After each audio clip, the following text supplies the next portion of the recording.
1부, 2부 예배로 오늘 드려지는데 우리 모든 예배 가운데도 같은 시간도 드려지는 우리 아이들의 예배 가운데도 하나님의 놀라운 은혜가 풍성히 넘치길 바랍니다. 맥주 감사절 예배로 드립니다. 어떤 사람은 맥주 먹고 즐기는 감사, 그렇게 그 맥주가 아니고 맥주, 보리를 이야기합니다. 하나님께서 이스라엘 백성들에게 1년에 3번 나와서 절기를 지키라고 했습니다. 6월절, 맥주절, 수장절입니다. 근데 이 모두가 다 감사절기입니다. 6월절은 애굽에서 구원받은 것에 대한 감사절기죠. 맥주절은 이스라엘이 가나안 들어가서 처음 농사지어서 처음 열매 맺은 첫 열매 보고 감사한, 이게 맥주절입니다. 수장절, 우리가 잘 아는 추수감사절로 하나님 베푸신 그 많은 수확물을 보고 하나님께 감사하는 겁니다. 여러분, 하나님께서 이스라엘 백성들에게 3번 나와서 절기를 지켜라라고 중요한 절기를 정하셨는데 이 모두가 다 감사하는 절기다라고 하는 것은 아주 중요한 의미가 있습니다. 하나님은 하나님의 백성들이 감사하는 걸 중요하게 여긴다는 거예요. 그리고 감사를 표현하는 것을 너무 중요하게 여긴다는 겁니다. 그래서 아예 날짜를 정해서 안식일을 지키게 한 것처럼 날짜를 정해서 너들 이날은 꼭 지켜라, 그렇게 했다는 거죠. 맥주 감사절, 출애굽기 23장 16절에 보면 이렇게 나오죠. 맥주절을 지키라. 이는 내가 수고하여 밭에 뿌린 것에 첫 열매를 거둠이니라. 첫 열매를 거두고 하나님께 감사하는, 이게 바로 맥주 감사절입니다. 우리 교들이 보통 추수감사, 맥주감사 이렇게 절기를 지키는데요, 대부분 우리 생각 속에는 맥주감사절은 좀 작은 감사절, 추수감사절은 큰 감사절. 그래서 맥주감사절은 추수감사절에 비해서 좀 못한, 좀 덜한 그런 감사절로 우리가 많이 생각합니다. 그래서 많은 경우 맥주감사절을 지키지 않는 그런 교회도 많습니다. 근데 여러분, 사실은 반대입니다. 감사의 깊이는 맥주절이 훨씬 더 깊습니다. 맥주절의 감사가 없이는요, 추수감사가 없습니다. 추수감사절은 어때요? 하나님 주신 그 수많은 수확물을 보고 당연히 그것을 쳐다보면서 벼를 올려놓고 과일을 올려놓고 하나님께 감사하는 절기죠. 맥주절은 뭡니까? 그냥 첫 열매 하나 나온 겁니다. 첫 열매 하나 가지고 이 첫 것을 주신 분이 하나님이고 첫 것이 하나님이다 라고 하는 것을 기억하고 믿음으로 하나님 앞에 감사하는 것, 이게 바로 맥주 감사절이죠. 그래서 훨씬 더 깊은 영적 은혜가 있다라고 말할 수 있습니다. 물론 지금 우리가 보리 농사도 안 하고 일반 다른 농사도 안 합니다. 그래서 보리 농사 안 하는데 무슨 맥주 감사절이 필요하고, 그리 따지면 우리 농사도 안 짓는데 추수 감사절도 없어지고 필요 없게 되는 거죠. 우리가 지금 하는 건 뭡니까? 하나님의 은혜에 감사하는 그런 절기로 감사절을 드립니다. 맥주절은 뭐예요? 딱 절기상 시간이 한 해 절반을 보내고 또 새로운 한 해 절반을 시작하는 그런 시간이기 때문에 올 한 해 절반을 지나오면 이 모든 것이 하나님의 은혜입니다. 은혜를 다시 한번 감사하는 거예요. 왜? 하나님은 감사를 체크하기 때문입니다. 절기를 지키라고 하면서까지 감사를 하게 하기 때문에 체크하는 거예요. 그럼 다시 체크해야 됩니다. 이 올 한 해 지나온 절반이 하나님 은혜였습니다. 또 우리가 한 해를 남은 시간을 절반을 살아갈 것인데 이것도 하나님 은혜가 없이는 우리는 살 수 없습니다 라는 의미로 우리는 절기를 지키는 거죠. 원래 맥주 감사절 예배를 드리면서 여러분 가운데 이 감사가 분명해지시기를 축복합니다. 올 한 해 절반을 우리가 지내왔습니다. 이 지나온 모든 시간들이 어때요? 우리가 잘나고 우리가 똑똑하고 우리가 조심해서 살아온 것 같지만 아닙니다. 하나님 은혜입니다. 분명히 우리는 하나님 은혜로 이 긴 6개월을 살아왔습니다. 이 6개월이 하나님 은혜라고 한다면 어때요? 우리는 어떤 모양이든지 하나님께 감사를 표해야 됩니다. 왜요? 하나님 그걸 원한다고 했으니까. 하나님에겐 감사를 표하는 게 중요하다고 했으니까. 어떤 모양으로든지 여러분 하나님께 감사를 표시해야 됩니다. 잘해주는데도 감사하지 않는 사람이 있으면요, 다시 상종하고 싶지 않습니다. 그 사람 뭐 더 주고 싶은 마음이 있어도 더 이상 안 주고 싶습니다. 하나님도 마찬가지일 겁니다. 우리가 살아오는 모든 것이 하나님 은혜입니다. 하나님이 주셔서 생명도 돈도, 하나님이 주셔서 지금까지 우리에게 많은 것들도 사실은 우리는 살아왔어요. 그런데 6개월 동안 하나님의 은혜로 살아왔는데 다 하나님 은혜입니다. 주신 것으로 살았어요. 잘해주셨습니다. 그런데 감사가 없이 그냥 썩 지나가 버린다. 그런다면 하나님도 우리를 상종하고 싶지 않을 겁니다. 너 후반기는 너 쳐다보고 싶지도 않아. 물론 하나님 우리에게 후반기에 좋은 걸 계획하고 있었는데 많은 것을 부어주려고 계획하고 계셨는데 감사가 없어요. 하나님 더 이상 주시지 않을 수 있습니다. 사실 하나님도 그런 분입니다. 지금 우리가 사는 시대는요, 더 하는 시대입니다.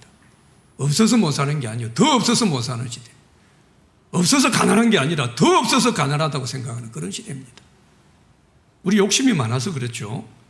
받은 복을 세어보면 너무 감사한 일이 많습니다. 여러분, 서양 격언에요, 세상에서 가장 가르치기 어려운 수학 문제, 가장 어려운 수학 문제, 가르치기 어려워요. 이게 하나님이 내려주신 복을 세어보는 것이다. 그런 격언이 있다 그러죠. 그만큼 우리가 받은 하나님의 은혜는요, 셀 수 없을 만큼, 다 계산할 수 없을 만큼 하나님 복이 너무 많다는 겁니다.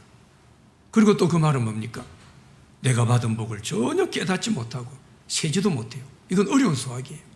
그 가장 어려운 수학 문제를 가르치는 것보다 너 받은 은혜를 한번 세매봐. 이거 셈을 못한다는 거예요. 그 정도로 어렵다는 거예요. 감사 안 한다는 겁니다. 감사를 계산하지 않는다는 거예요. 지금 우리가 사는 상황은 어때요? 코로나 상황이 많이 회복된 상황입니다. 그러나 지난 3년 동안 얼마나 우리가 어려운 시간을 보냈습니까? 올해 들어와 조금씩 예배도 회복되고 우리 일상도 많이 회복되고 어느 수준 정도까지는 많이 회복되었어요. 여러분, 예배를 본격적으로 회복해야 되고 조금 움츠러들었던 우리의 신앙도 뭡니까? 우리 삶도 교회 봉사하고 헌신하는 것도 우리는 다시 회복해야 됩니다. 다시 시작해야 돼요. 근데 다시 시작하는데도 뭡니까? 힘이 필요합니다. 근데 이 강력한 힘이 어디서 나오느냐? 바로 오늘 말씀 생각하는 감사에서 나온다는 거예요. 우리는 이번 주일을 시작을 해서 다시 이 한 해 후반기를 시작합니다. 여러분, 감사가 분명하면요, 감사가 여러분에게 힘이 될 겁니다. 감사는 그냥 한번 감정 정도가 아닙니다. 그 정도로 하나님 우리에게 감사를 3번이나 절기까지 주면서 그냥 내 감정 하나 좋아지는 그런 정도의 감사가 아니기 때문에 이 속에 엄청난 힘이 있는 거예요. 놀라운 실력이 있습니다. 남은 시간 감사하게 될 때 올해의 남은 시간 우리는 더 멋지고 승리하는 그런 한 해가 될 줄로 믿습니다. 우리 여러분 일생을 살아가 보면 어때요? 너무 많은 어려움을 당할 때가 많습니다. 실패할 때가 많아요. 계획한 대로 안 되는 일이 얼마나 많습니까? 자주 넘어지고 무너지고 우린 그러면서 인생을 살아가게 돼요. 그게 인생입니다. 그런데 여러분, 인생을 정말 멋지게 살아가는 사람들은 보면요, 실패도 없고 어려움도 안 당하고 무너지는 것도 없고, 그렇게 살아가는 사람이 인생을 멋지게 살아가는 게 아닙니다. 무너지기도 하고 넘어지기도 하고 실패를 하고 또 실패를 해도 다시 일어나는 사람, 이런 사람이 인생을 멋지게 사는 그런 사람입니다. 근데 많은 경우 어때요? 다시 시작하지 못하는 사람들 너무 많이 봅니다. 왜 그럴까요? 다시 시작할 힘이 없어요. 어떤 모양이든지 다시 시작할 힘이 없는 거예요. 여러분이 최근에 안타까운 그런 뉴스 중에 하나 뭡니까? 이제 10살밖에 안 된 유나라고 하는 얼마나 귀여운 아이예요. 부모가 뭘 실패를 크게 했어요. 극단적인 선택을 했어요. 그 바람에 어때? 꽃 같은 한 생명이, 물론 부모도 그렇게 생명을 잃었지만 우리가 안타까운 뉴스를 봤습니다. 그들의 사연이 뭔지 다 모릅니다. 얼마나 큰 실패를 했는지 우리는 다 알 수는 없어요. 그런데 아무리 그가 큰 실패를 했어도요, 아무리 힘들었어도 다시 시작할 수 있는 힘만 그 부모들한테 있었다면 그 꽃 같은 아이가 왜 그런 비극적인 결과를 당하게 됩니까? 그리고 다시 한번 분명히 기억해야 되는 것은, 우리가 인생을 멋지게 사는 것은요, 다른 문제가 없는 게 아니라 다시 시작하는, 여기에서 우리 인생이 멋지게 된다. 분명히 기억할 수 있기를 바랍니다. 올 한해 절반을 우리가 지났어요. 아쉬운 일도 많고 안타까운 일도 많고, 뭐 한 것도 없다? 그래도 우리는 낙심할 필요 없습니다. 왜요? 오늘부터 다시 시작하면 돼요. 문제는 뭡니까? 다시 시작할 힘이 있냐 없냐, 이 문제예요. 힘이 있으면 문제는 안 됩니다. 사람들은 힘 이야기하면요, 대부분 돈, 재력, 그게 힘이라고 생각해요. 무슨 지력, 권력, 체력, 이런 힘들만 많이 생각합니다. 그런데 우리 주위에서 보세요. 그런 힘이 있어요. 돈도 있고 재력도 있고 권력도 있고. 그런데 큰 문제가 생기면 다시 시작하지 못하는, 그래서 안타까운 선택을 하는 그런 사람들 우리 주위에 너무 쉽게 많이 봅니다. 여러분, 우리 믿음의 사람들이 정말로 존귀하고 복받은 사람인 것은 그들이 말하는 그런 힘과는 비교되지 않는 진짜 우리 인생에 필요한 중요한 힘, 이미 우리 가운데 있는 겁니다. 그게 여러분 예수 믿는 사람의 복입니다. 우리가 놀라운 복을 받았다는 것은 잘 사는 게 아닙니다. 그 힘이 있는 거예요. 하나님 믿는 신앙의 힘 얼마나 놀랍습니까? 기도해 보세요. 기도를 통해서 누리게 된 힘 얼마나 놀라워요. 말할 수 없는 힘입니다. 오늘 우리 같이 살펴보려고 하는 감사라는 힘, 우리 인생 전체를 새롭게 바꾸고 어떤 상황도 다시 시작하게 할 수 있는 엄청난 힘이 있는 것이 바로 감사입니다. 그래서 우리 인생을 지으신 하나님, 인생이 어떻게 구조가 되어 있고 우리는 다 모릅니다. 의학자도 뭐 아무리 우리를 그냥 갈라가지고 다 뒤져보고 다 무슨 거의 검사를 해도 뭡니까? 우리 인생이 어떤지 사람이 어떤지 다 모릅니다. 육체 덩어리만 가지고 알 수 있습니까? 이거 해부해서 연구한다고 사람을 알 수 있어요. 인생은 그런 정도가 아닙니다. 인생은 그런 덩치가 아니에요. 엄청 큰 덩치입니다. 이 인생을 하나님 만드셨어요. 단지 육만 있는 것이 아니라 안에 혼도 있고 영도 있고 이런 존재를 하나님 만드셨어요. 이게 어떻게 잘 사는 것이, 몸만 좋다고 잘 사는 게 아닌 것이 인생인 거 우리가 경험하잖아요. 하나님 우리 인생을 만드셨어요. 육체 덩어리만 아니라 인생을 만든. 그런데 우리 인생을 만드신 하나님께서 우리에게 감사를 명하신 이유, 그것도 절기까지 만들어서 감사를 하게 하신 이유는 뭡니까? 이 감사 속에 너무나 놀라운 힘이 있기 때문에, 신비한 힘이 있습니다. 하나님이 만드신 우리 인생이 진짜로 힘있게 살아갈 수 있는 힘이 여기 있는 거예요. 그래 3번이나 그냥 날짜를 정해가지고 이날은 지켜 라고 하면서까지 우리에게 감사를 명하신 겁니다. 여러분, 우리 인간들이 보면요 참 이성적인 존재 같죠. 근데 사실은요 대단히 감정적이고 감성적인 존재입니다. 우리 인간의 뇌는 어때요? 항상 이성보다 감성적인 발달이 훨씬 빠릅니다. 그래서 분노가 나면 어때요? 일단은 화를 내고 봅니다. 일단 큰 소리를 치고 봐요. 흥분을 하고 봅니다. 그리고 1초 2초 지나가지고 뭐죠? 후회합니다. 내가 잘못한 거 아닌가. 한때 EQ라는 말이 있었죠. 근데 감성지수라 그러죠. 내 감정 상태를 잘 분별해서 대처하는 능력, EQ입니다. IQ가 높아요. 엄청난 지식이 있고 기술이 있습니다. 그런데 감정 상태를 잘 분별하고 대처하는 능력이 없어요. 그래서 인생을 더 수준 있게 살지 못하고 더 가치 있는 인생을 살지 못하는 사람들 너무 많이 봅니다. 갈수록 그런 사람들이 많아지는 것 같아요. 얼마나 우리 주위에 뭡니까? 흔히 말하는 마음의 병이라고 하는 게 갈수록 더 많아져요. 그 종류도 더 세분화되는 것 같아요. 우리 마음의 아픔을 잘 처리하지 못하게 되면요 마음의 아픔으로 끝나지 않습니다. 이건 불면증, 신경쇠약 등등등 수도 없는 우리 육체적인 것에도 문제가 생기게 됩니다. 여러분, 우리는 하나님의 사람입니다. 하나님의 사람은 하나님의 영이 우리 안에 들어온 사람이에요. 하나님의 사람은 세상 실력으로만 사는 사람 아니고요 하나님의 은혜로 사는, 은혜를 받고 살아가는 그런 사람입니다. 우린 적어도 이런 사람이니까 어때요? 우리의 감성적인 문제에도 좀 다름이 있어야 돼요. 다른 모습이 있어야 됩니다. 오늘 본문은 감사라고 하는 이것이 우리에게 아주 중요한 무기가 됨을 말씀하는 거예요. 오늘 본문 전체적으로 뭡니까? 12절에서부터 시작된다고 볼 수 있어요. 12절에 이런 표현이 나옵니다. 하나님 택함 받고 걸어가고 하나님 사랑을 받는 자가 이 사람이 어떻게 살아야 되는가에 대한 이야기. 그러면서 12절에 보면 어떻게 사는가? 긍휼과 자비와 겸손과 온유와 오래 참음의 옷을 입으라. 하나님 택함 받은 사람, 하나님 은혜 받는 사람은 이 정도 살아라는 거예요. 13절에 뭡니까? 누구에게 불만이 있어도 뭡니까? 서로 용납하라. 피차 용서하라. 우린 그런 사람이다. 14절에도 뭐라고 그래요? 이 모든 것 위에 사랑을 다하라. 이게 우리 하나님 택함 받은 사람의 삶을 이야기해요. 그러면서 오늘 보면 15절, 16절, 17절에요 3번이나 이야기하는 게 감사하라는 이야기입니다. 이런 사람이 되라고 해서 감사하라. 15절에 뭐예요? 감사하는 자가 되라. 16절에 감사하는 마음으로, 17절에 하나님 아버지께 감사하라. 거듭 감사를 강조합니다. 오늘 본문에 감사를 강조해요. 감사는 뭡니까? 우리를 다시 시작하게 하는 참 놀랍고 신비한 힘이 여기에 있습니다.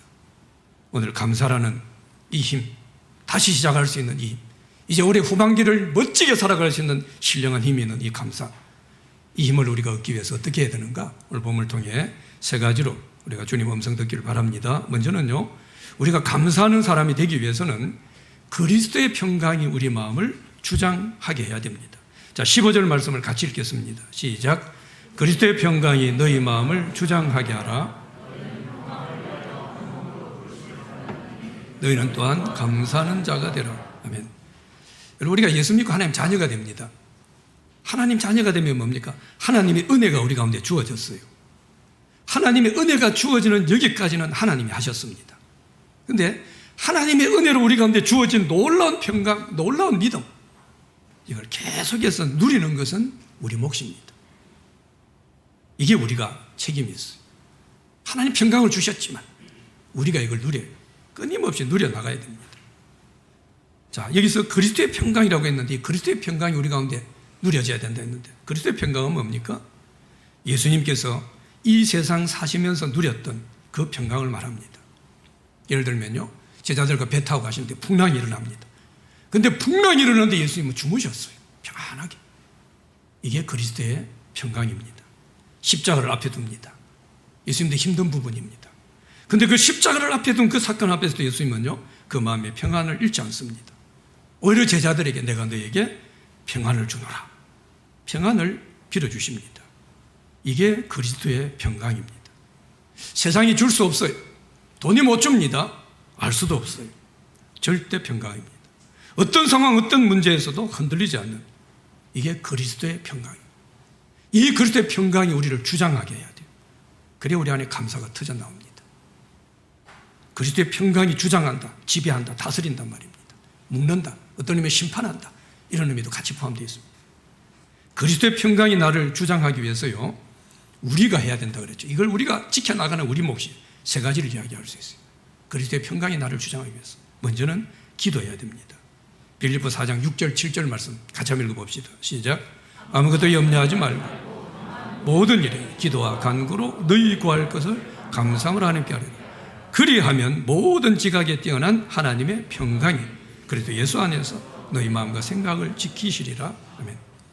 그리스도의 평강이 내 마음을 주장하도록 하기 위해서는 뭡니까? 아무것도 염려하지 말고 어떻게 해요? 하나님께 기도하라는 거예요. 기도하면 하나님께서 그의 평강을 우리 가운데 부어주신다는 거예요. 그리고 그 평강이 나를 주장하게 합니다. 기도할 때. 여러분, 실제로 어때요? 우리가 어렵고 힘든 일을 만납니다. 근데 그거 너무 염려하지 않고요, 그런 상황 가운데서 한번 기도의 자리에 나오는 거예요. 기도하게 되면요, 신기합니다. 이 혼란한 상황에서 나도 이해 안 될 정도로 마음이 평강이 있어요. 평안해요. 그리스도의 평강이 나를 주장하기 때문이에요. 왜? 기도하면 그의 평강이 네 마음과 생각을 지킨다라고 했기 때문입니다. 기도해야 됩니다. 그리고 우리가 그리스도의 평강이 우리를 주장하게 하기 위해서는요, 의도적으로 자꾸 예수님께로 나가야 됩니다. 마태복음 11장 28, 29절도 같이 한번 읽어봅시다. 시작. 수고하고 무거운 짐진 자들아 다 내게로 오라. 내가 너희를 쉬게 하리라. 나는 마음이 온유하고 겸손해 나의 멍에를 메고 내게 배우라. 그리하면 너희 마음이 쉼을 얻으리니. 아멘. 우리가 예수님께 간다고 해서요, 다 일이 쉬워지는 거 아닙니다. 근데 예수님께 가게 되면요, 그 안에서 어떤 일을 감당할 수 있는 그런 쉼과 여유가 생깁니다. 이게 바로 평강입니다. 평강이 내 마음을 주장하는 거예요. 평강이 내 마음을 주장하기 위해서는 우리가 자꾸 예수님께로 가야 돼요. 복잡한 일이 있습니다. 막 어려운 일이 꼬입니다. 어떨 때는 막 섭섭한 일이 있어요. 사람들은 이럴 때 어떻게 합니까? 예수님께 가기보다는요, 자기한테 갑니다. 자기를 찾아요. 계속해서 억울하고 섭섭하고, 어때요? 나한테만 가요. 나만 자꾸 생각하고 더 섭섭하죠. 더 억울할 뿐입니다. 마음에 평강이 없습니다. 예수님께 가게 되면 쉼을 주십니다. 평강입니다. 예수님을 자꾸 찾다 보면요, 내 마음에 평강이 넘쳐. 그리스도의 평강이 나를 주장하게 됩니다. 여러분, 우리 신앙생활에 가장 큰 은혜와 복은 뭐냐면요, 하나님의 평강이 우리에게 넘치는 겁니다. 내게 강 같은 평안, 이게 넘치는 것, 이게 우리 신앙생활에 너무나 큰 복이에요. 그런데 이 평강이 누려지기 위해서는, 이게 우리 신앙의 실력이에요. 이 그리스도의 평강이 누려지기 위해서는 어때요? 내가 얼마나 예수님께 나가느냐, 어떤 상황이라도 내가 주님께 달려나갈 수 있느냐. 그래서 결국은 예수님께 얼마나 달려나갔느냐, 여기에서 우리 신앙의 성패가 결정됩니다. 문제만 있으면 못 나오는 사람들이요, 조금만 마음이 혼란스러우면 예수님께 나오지 못하는 사람들, 평강이 없습니다. 그분께 나와야 쉼을 얻는데 신앙생활을 못하는 겁니다. 그냥 그 문제에 빠지는 거예요. 혼자 섭섭한 거, 혼자 억울한 자리에 빠져 있는 겁니다. 예수님께 힘있게 나가지 못하는 사람, 주님의 평강이 나를 주장하지 못하게 돼요. 그래서 감사하지 못하고 낙심하고 늘 불평하게 되는 거죠. 그리고 또 하나, 그리스도의 평강이 나를 주장하기 위해서요, 우리가 해야 될 또 중요한 일 중에 하나가 늘 은혜의 공동체 안에 거해야 됩니다. 오늘 보면 15절 보십시오. 15절을 보면요, 그리스도의 평강이 너희 마음을 주장하게 하라 말씀하고는 뭡니까? 뒤에 뭐라고 해요? 너희는, 우리를 말합니다. 너희는 평강을 위하여 한 몸으로 부르심을 받았나니 말씀했습니다. 우리 성도들은 뭡니까? 평강을 위하여 한 몸, 교회로 부르심을 받았다라는 말씀입니다. 그래서 우리 그리스도인들 어때요? 이 주님의 평강을 누리기 위해서는 늘 좋은 공동체 안에 속해 있어야 돼요. 서로를 사랑하고 서로를 축복하고 서로를 이해하고 내 마음을 알아줄 수 있는 우리 좋은 셀 그룹 안에서 같이 하나님의 평강을 누리는 이런 공동체가 얼마나 중요한지 모릅니다. 여러분, 우리 인생은요, 늘 문제가 많아요. 마음의 평강을 잃을 만한 그런 일들이 너무 많습니다. 근데 이런 세상을 살아가면서 믿음의 공동체, 평강을 위해서 부름받은 공동체입니다. 이 믿음의 공동체를 좋은 의미에서요, 최대한 잘 활용해야 됩니다. 하나님께서 우리에게 주신 이 교회가 뭐예요? 평강을 위해서 한 몸으로 부르심을 받은 곳입니다. 교회는요, 갈등과 분열과 상처 주는 걸 위해서 부름받은 그런 것이 아닙니다. 평강을 위해서 부름받은 교회 공동체를 잘 활용하는 그런 분들은 교회에서 예배드리면서 은혜를 받습니다. 기도 자리에 나와서 기도하면서 회복이 돼요. 믿음의 형제들과 막 교제하면서 어떨 때는 아픔을 나누면서 낙심된 마음들이 다시 살아납니다. 그러면서 내 마음에 그리스도의 평강이 나를 막 주장하게 되는 겁니다. 여러분, 적어도 구원받은 우리 성도라고 한다면요, 적어도 우리는 평생 교회를 떠나 살 수는 없습니다. 교회하고 함께 살아야 돼요. 죽을 때까지. 죽을 때도 우리 인생 교회가 책임집니다. 교회가 우리를 천국으로 보내줍니다. 교회 떠날 수 없는 존재예요. 그렇다고 한다면 이 교회를요, 그냥 잠깐 스쳐 지나가는 그런 곳으로 생각해서는 안 됩니다. 잠깐 머물다가 뭐 어디라도 그래서는 안 돼요. 그런 사람 평강을 못 누립니다. 평강을 위해서 부르심 받은 곳입니다. 이곳은 내 인생의 평강을 위해서 부르심 받은, 나는 이 교회가 그런 곳이야 라고 이 교회를 잠깐 머무는 곳이 아니라 내 평강을 책임지는 곳으로, 그렇게 우리는 교회를 생각해야 됩니다. 이 은혜가 우리 모두에게 누려지시기를 축복합니다. 우리 주위에서 보십시오. 교회 생활을 적극적으로 하는 분들이 있어요. 그런 분들 보면은 늘 그들 삶도 복잡합니다. 문제도 많아요. 어려움도 많아요. 실패도 합니다. 근데 그 많은 문제 가운데 교회 생활 열심히 하는 사람들 보면 신기하게요, 그 안에 평강이 넘쳐. 쇼하는 정도가 아니라는 걸 느낄 때가 많습니다. 그리스도의 평강이 그 마음을 주장합니다. 왜요? 평강을 위해서 부름받은 교회를 통하여서 그리스도의 평강이 끊임없이 나를 주장하게 하는 이 은혜를 누리게 되는 거죠. 우리 마음에 그리스도의 평강이 늘 주장하는, 그래서 감사가 넘치는 우리가 모두가 되시기를 바랍니다. 자, 이렇게 그리스도의 평강을 위해 부르심을 받았다라고 말씀하면서 그 다음 보세요. 마지막 부분에 뭐라고 했습니까? 15절에 너희는 어떤 사람이 되라고요? 감사하는 자가 되라 라고 말씀합니다. 감사하는 사람이 되란 말입니다. 감사가 뭡니까?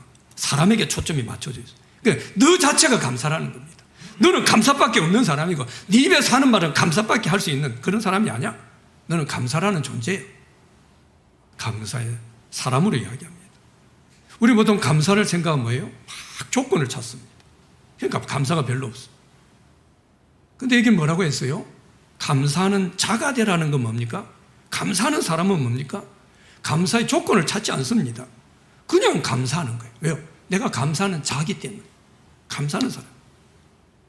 그래서 여러분, 감사하는 것하고 감사하는 자가 되는 것은 다릅니다. 감사하는 것은요, 감사할 일이 없으면 감사하지 못합니다. 감사하는 것은. 근데 감사하는 사람이 되면 어때요? 그 사람 자체가 감사해요. 어떤 상황이라도 감사하게 됩니다. 내가 감사하기 때문입니다. 그래서 성경은 감사하는 자가 되라. 왜요? 그리스도. 내가 내 안에 그리스도의 평강으로 충만해서. 만약에 여러분, 우리 가운데요, 오늘 지금 현재 상황으로 감사할 수 없다면, 지금 상황으로 감사할 수 없다면요, 우리 평생 어떤 조건, 어떤 부요함이 우리 가운데 누려진다고 해도 감사하기 어렵습니다. 감사는 삶의 조건으로부터 나오는 게 아닙니다. 우리 내면으로부터 나오는 거예요. 감사의 사람이, 감사하는 자가 감사할 수 있습니다. 우리 모두가 불평의 사람이 되지 않길 바랍니다. 감사의 사람이 되시길 바랍니다. 그리스도의 평강이 나를 주장해서 감사의 사람이 되는 우리 모두가 되시길 축복합니다. 그 다음에 우리가 다시 시작하는 이 감사의 힘, 이 힘을 우리가 다시 얻기 위해서는요, 그리스도의 말씀이 우리 속에 풍성하게 거하게 해야 합니다. 자, 16절도 같이 한번 읽습니다. 시작. 그리스도의 말씀이 너희 속에 풍성히 거하여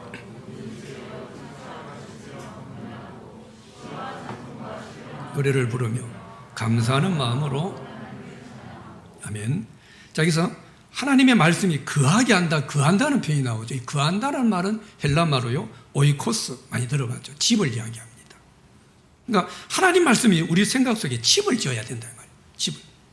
말씀이요, 내 생각 속에, 내 마음 속에 잠시 손님처럼 머물다 가버리는 사람이 있어요. 이 말씀이 풍성하지 않습니다.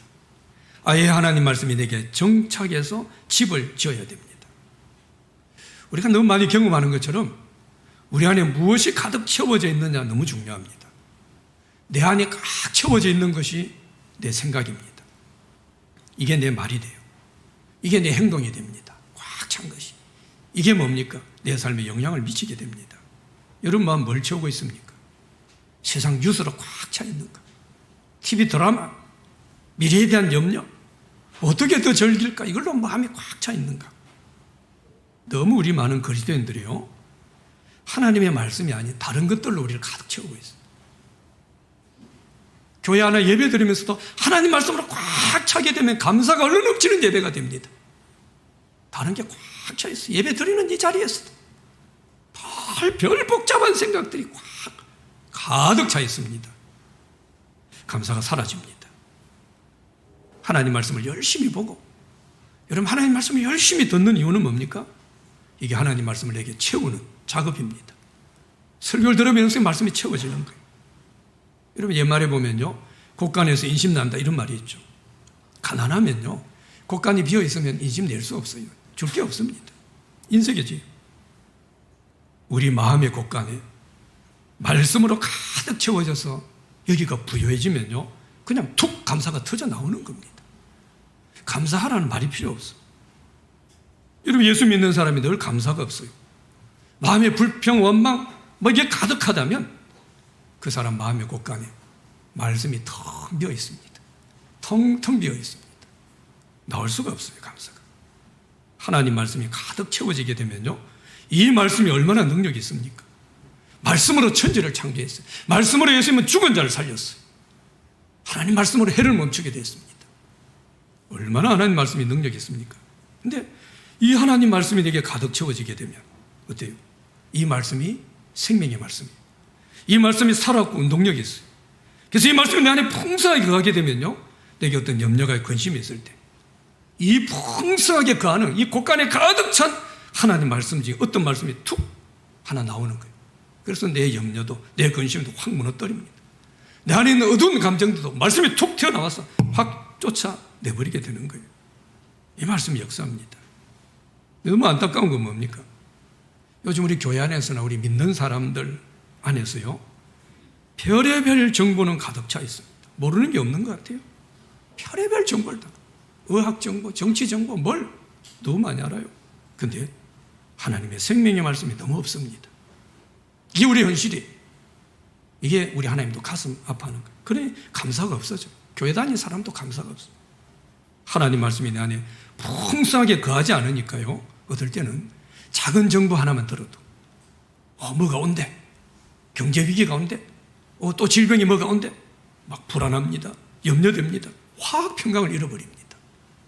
하나님 말씀이 내게 풍성하게 거하지 않게 감사할 수 없습니다. 이런 사람은요.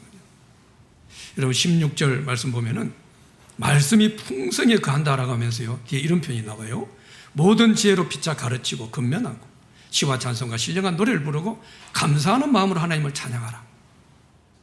감사가 넘치기 위해서 뭡니까? 말씀이 풍성한 삶을 이야기하면서요, 뭐래요? 말씀으로 피차 가르치고 근면하라. 말씀으로 여러분 피차 가르치고 건면하는 시간이 많아야 됩니다. 그래야 말씀이 풍성히 우리 가운데 거하게 됩니다. 말씀으로 피차 목사만 가르치는 게 아니고 피차 가르치는 것. 말씀으로 서로 건면하는 것. 가장 좋은 게 여러분 셀 모임입니다. 셀 모임을 통해서 말씀을 나눕니다. 말씀을 나누면서 뭡니까? 서로 가르치는 거예요. 아, 저분은 저런 말씀의 은혜를 받았구나. 가르치는 겁니다. 그 말씀으로 권면을 하는 겁니다.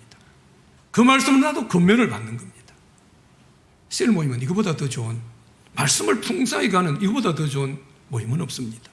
너무 깊은 말씀을 우리가 서로 주고받고 가르치고 권면할 수 있는 거예요. 그래서 셀 모임을 통해서 말씀을 나누는 것은 우리가 말씀을 풍성하게 하는 너무나 좋은 귀한 도구입니다. 우리 흔히 말하는 내공이라는 이야기하죠. 옛날 무협지 같은 데 보면 어때요? 뭐 내공 있는 사람들 확 손만 쏴도 뭐니 장풍이 나가가지고 뭐 바람, 뭐 큰 나무도 무너뜨리고 사람도 날아가고. 그리스도인의 내공은요, 말씀이 충만한 데서 나옵니다. 우리 신앙이 연수에서 나오지 않아요. 직분에서 나오지 않습니다. 목사라고 내공이 있는 게 아닙니다. 여러분, 내공은 있습니다. 안에서도 나오는 실력이. 하나님 말씀이 펑 충만한 사람들이요, 이런 사람들 어때요? 영적 내공이 있는 거예요. 이 사람들은 어때요? 위기가 날라오고 문제가 날라오고 누가 날 욕하고 해도 뭡니까? 한번 쏴버리는 거예요. 다 날아가 버립니다. 말씀이 풍성해야 돼요. 그러니까 문제가 와도 감사한 겁니다. 하나님 말씀이 풍성해서 충만해서 감사가 넘치는 우리 모두가 되시길 축복합니다. 자, 마지막으로 우리가 감사로 다시 정말 힘 있는 그런 삶을 시작하기 위해서 무엇을 하든지 예수의 이름으로 하고 예수님을 힘입어야 한다 말씀합니다. 자, 17절 마지막으로 같이 한번 읽어봅시다. 시작. 또 무엇을 하든지 말에나 일에나 감사하라. 아멘. 우리는 어때요? 자기를 힘입으려고 합니다. 나를. 자기 지식을 힘입으려고 해요.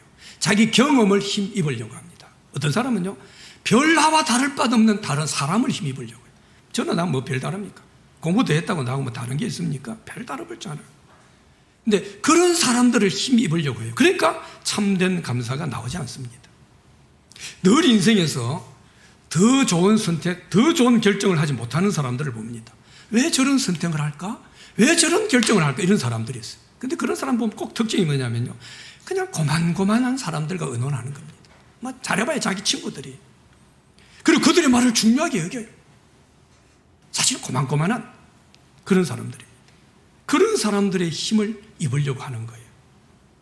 우리가 예수님 믿고 산다는 것은 예수님을 우리 인생의 힘으로 붙들고 산다는 겁니다. 놀라운 겁니다.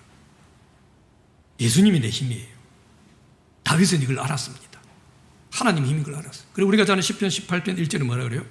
나의 힘이신 여호와여, 내가 주를 사랑합니다. 고백해. 이건 다윗만 그런 것 아닙니다. 모세도 그랬어요. 출애굽 15장 2절에 보면 여호와는 나의 힘이시요 노래요, 나의 구원이다. 이사야도 그랬어요. 보라, 하나님은 나의 구원이라 내가 신뢰하고 두려움이 없으니 주 여호와는 나의 힘이시며 나의 노래요. 요새요. 하나님 힘으로 이야기하죠. 예레미야도 그랬습니다. 16장 19절에 보면 여호와 나의 힘, 나의 요새, 환난 날에 나의 피난처요. 하박국 그 유명한 선지자 뭐라 그래요? 주 여호와는 나의 힘이시라, 이렇게 고백을 합니다. 그들은 하나님의 힘으로 알았어요. 하나님을 힘입고 살았다는 겁니다. 그들 가운데 감사가 나오는 거예요. 우리가 아는 하박국 가운데 내가 이것도 없고 저것도 없어도 나는 하나님으로 감사합니다. 왜 그게 나와요? 하나님의 힘이었기 때문이에요. 하나님의 힘을 입었기 때문입니다.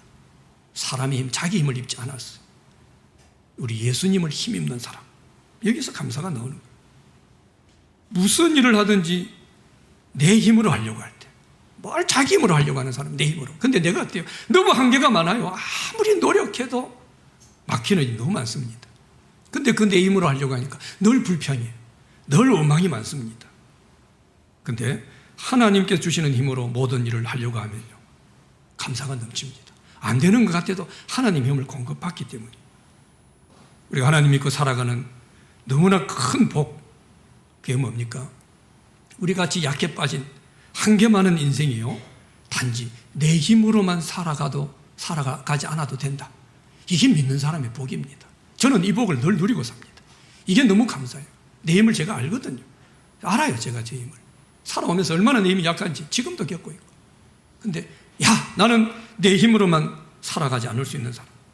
나는 예수님의 힘입어 살아. 하나님의 힘으로 살아갈 수 있는 그런 사람이다. 그러니까 어때요? 내가 부족하지만 감사가 나오는 겁니다. 그게 힘을 입기 때문에. 17절에 보세요.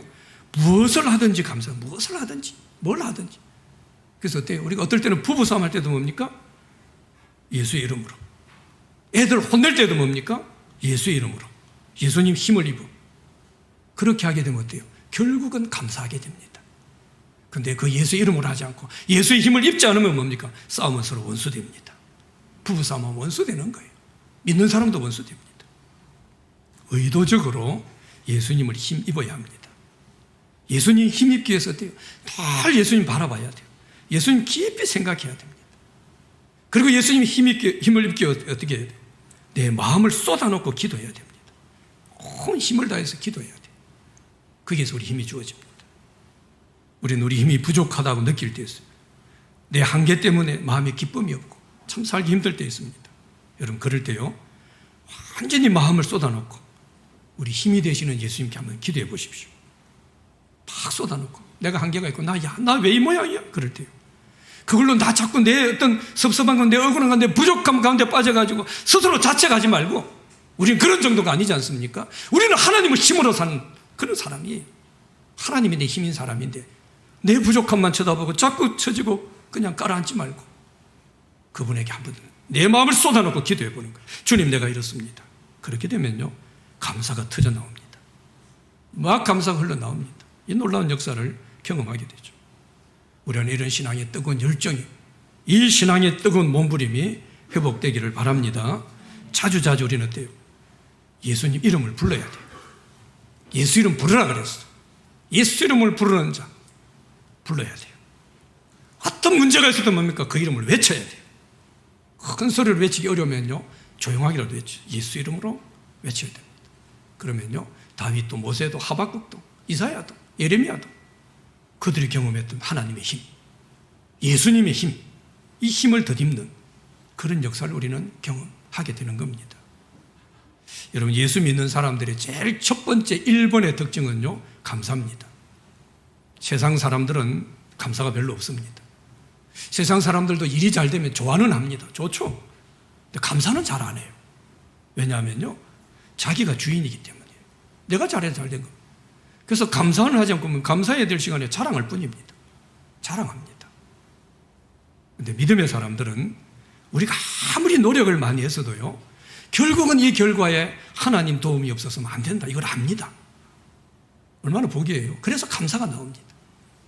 어떨 땐 내 뜻대로 안 될 때가 있어요. 마음 꼬일 때도 있습니다. 그래도 뭡니까? 믿음의 사람들은 하나님의 본 뜻은 사랑이다. 하나님 원래 날 사랑하신다. 이걸 알기 때문에 원망하지 않습니다. 그래서 하나님 백성은요, 언제나 감사해요. 은혜로 모든 것을 수용하며 살아가게 됩니다.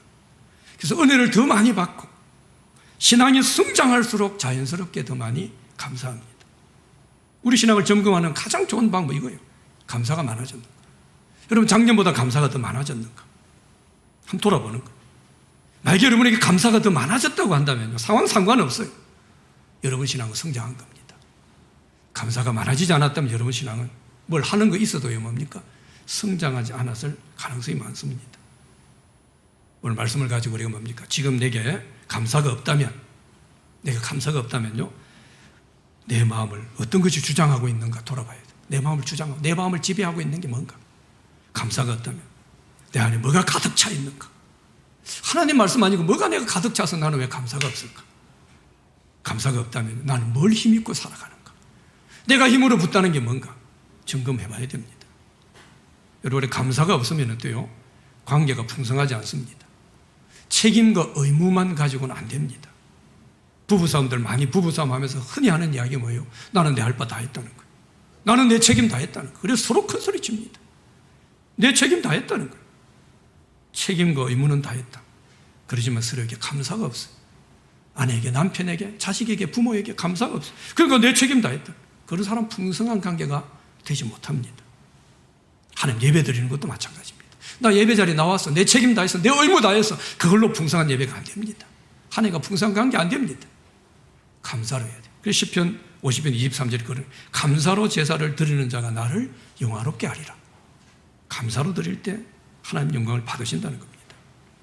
우리 이제 예배도 교회 사역도 다시 시작해야 됩니다. 올해 후반기도 오늘부터 우리는 새롭게 다시 시작합니다. 다시 시작하기 정말로 필요한 힘이 사실은 감사입니다. 어떤 사람은 뭐 돈도 없는데 가진 것도 없는데 뭘 내고 뭐 감사가 무슨 힘이 됩니까? 아무것도 가진 게 없는데 따지는 사람이 있을 수 있습니다. 그런데 이런 사람들은요 진짜로 감사 안 해본 사람입니다.